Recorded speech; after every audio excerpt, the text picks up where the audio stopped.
கடாயை வச்சு சூடு பண்ணிக்கணும்.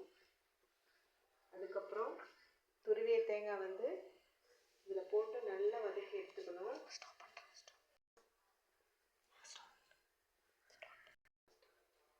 இதை ஒரு 3 days நல்லா வறுத்து எடுத்துக்கணும். இது எப்பயும் செய்கிற பொரியல் உருண்டை மாதிரி இந்த மெத்தடு கிடையாது.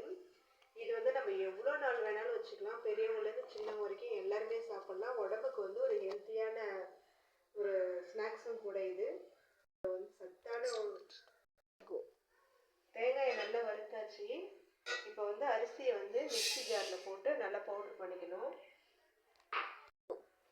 அரிசியை பவுட்ரு பண்ணியாச்சு. இப்போ அது கூட வந்து ஏலக்காய், வெல்லம் போட்டு மறுபடியும் நம்ம 2 சுற்றி விட்டு இப்போ வறுத்த தேங்காயை மிக்சியில் போட்டு எல்லாத்தையும் ஒன்றா வந்து நம்ம அரைச்சிக்கணும்.